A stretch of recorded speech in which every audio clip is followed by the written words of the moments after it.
اللہ رب العالمین والصلاة والسلام علی رسولہ الکریم وعلی آلہ وصحبہ اجمعین واشہد ان لا الہ الا اللہ واشہد ان محمدا عبدہ ورسولہ ان الذین توفاہم الملائکۃ ظالمی انفسہم قالوا فیما کنتم قالوا كنا مستضعفین فی الارض قالوا الم تک ارض اللہ واسعۃ فتہاجروا فیہا فأولئك مأواهم جهنم وساءت مصيرا إلا المستضعفين من الرجال والنساء والولدان لا يستطيعون حيلة ولا يهتدون سبيلا فأولئك عسى الله أن يعفو عنهم وكان الله عفوا غفورا۔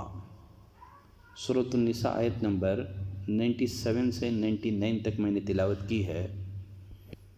ان آیتوں میں اللہ نے فرمایا ان الذین توفاہم الملائکۃ ظالمی انفسہم، جو لوگ اپنی جانوں پر ظلم کرنے والے ہیں، جب فرشتے ان کی روح قبض کرتے ہیں،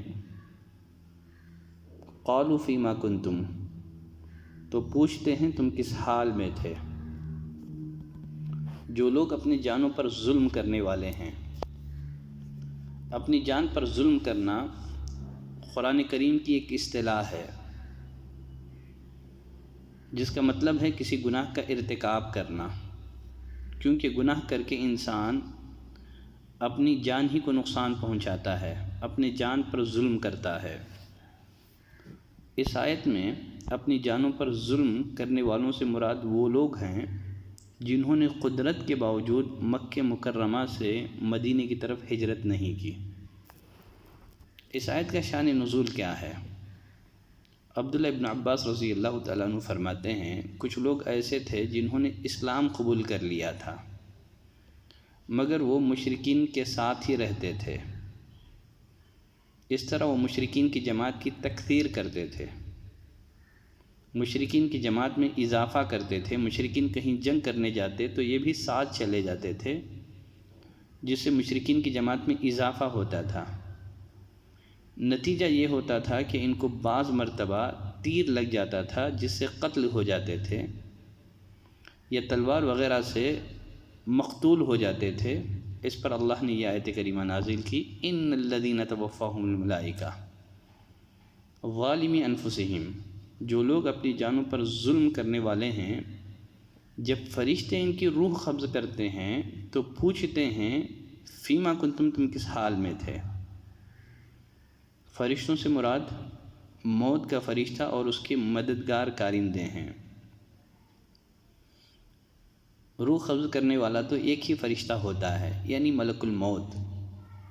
یہاں جمع کا صیغہ استعمال ہوا ہے، اس بنا پر فرشتوں سے مراد موت کا فرشتہ اور اس کے مددگار کارندے ہیں۔ برا بن عازب رضی اللہ تعالیٰ عنہ کی حدیث میں نبی کریم صلی اللہ علیہ وسلم نے مومن اور کافر دونوں کی روح قبض کیے جانے کی کیفیت بیان کی ہے۔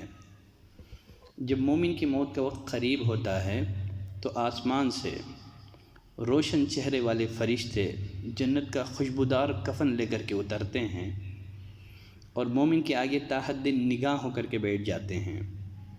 جہاں تک نگاہ دوڑائی جاتی ہے فرشتے ہی فرشتے نظر آتے ہیں۔ اس کے برخلاف جب کافر فاسق انسان کی موت کا وقت قریب آتا ہے تو بدنما فرشتے جہنم کا بدبودار ٹاٹ لے کر کے اترتے ہیں، اس کافر اور فاسق انسان کے آگے تا حد نگاہ ہو کر کے بیٹھ جاتے ہیں۔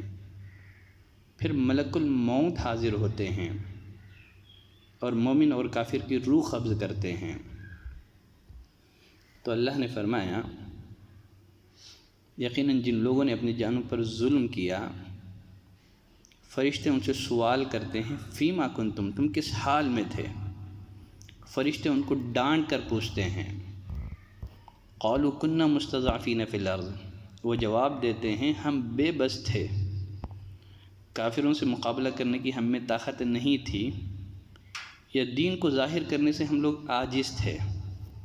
اس پر فرشتے جواب میں کہتے ہیں قالوا الم تکن ارض اللہ واسعۃ فتہاجروا فیہا، کہ اللہ کی زمین کشادہ نہیں تھی کہ تم ترک وطن کر کے دوسری جگہ چلے جاتے، تم ہجرت کر لیتے۔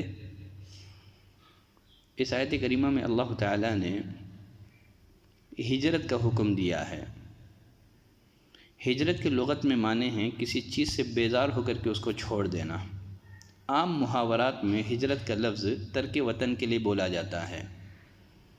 شرعی اصطلاح میں دارالکفر کو چھوڑ کر دارالاسلام میں چلے جانے کو ہجرت کہتے ہیں۔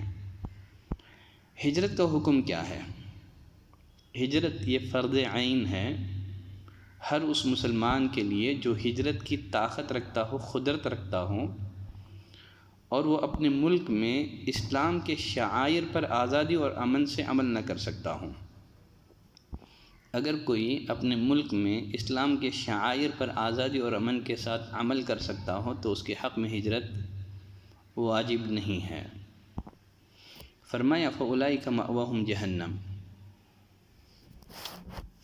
یہی لوگ ہیں جن کا ٹھکانہ دوزخ ہے، وَسَاءَتْ مَصِيرًا، اور وہ پہنچنے کی بری جگہ ہے۔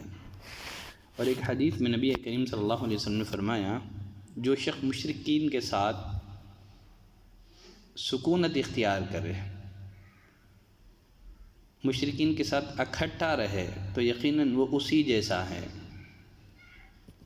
پھر آگے اللہ تعالیٰ نے اس وعید سے کچھ لوگوں کو مستثنی قرار دیا ہے، کہا الا المستضعفین من الرجال والنساء والولدان، مگر جو مرد، عورتیں اور بچے فی الواقع کمزور اور بے بس ہیں، لا یستطیعون حیلہ، وہاں سے نکلنے کی کوئی تدبیر نہیں پاتے ہیں، ولا یہتدون سبیلا، اور نہ راہ پاتے ہیں، نہ ان کے پاس سواری کا بندوبست ہے اور نہ وہ پیدل سفر کی مشقت اٹھانے کے قابل ہیں۔ تو غرض اس آیت کریمہ میں سابقہ وعید سے ان لوگوں کو مستثنی قرار دیا گیا ہے جو واقعی بے بس اور معذور ہوں۔ عبداللہ ابن عباس رضی اللہ تعالیٰ عنہ فرماتے ہیں میں اور میری والدہ ان لوگوں میں سے تھے جنہیں اللہ نے معذور قرار دیا ہے۔ ان لوگوں میں عیاش بن ابی ربیعہ، سلمہ بن ہشام وغیرہ بھی شامل ہیں جن کے حق میں نبی کریم صلی اللہ علیہ وسلم دعا کیا کرتے تھے۔ مسلمان دو ہی صورت میں دار کفر میں رہ سکتا ہے، سکونت اختیار کر سکتا ہے۔ پہلی صورت، کوئی شخص اس خطے میں اسلام کو غالب کرنے کی جد و جہد میں لگا ہو، جیسا کہ انبیاء کرام ہیں۔ اور دوسری صورت یہ ہے کہ وہاں سے نکلنے کی کوئی راہ نہ پاتا ہو، بیزاری اور نفرت سے مجبوراً وہاں رہ رہا ہو۔ ان صورتوں کے علاوہ دارالکفر میں رہنا معصیت ہے۔ فرمایا فَأُولَئِكَ عَسَى اللَّهُ أَن يَعْفُوَ عَنْهُمْ، یقیناً جو ہجرت پر قادر نہیں ہیں، عاجز ہیں، امید ہے کہ اللہ ایسے لوگوں کو معاف فرما دے۔ وَكَانَ اللَّهُ عَفُوًّا غَفُورًا، اور اللہ تعالی بڑا ہی معاف کرنے والا، بخشنے والا ہے۔ آج کے لیے بس یہی 3 آیتیں کافی ہیں، تفسیر کا سلسلہ جاری ہے۔ سبحانک اللہم و بحمدک، اشہد ان لا الہ الا انت، استغفرک و اتوب الیک۔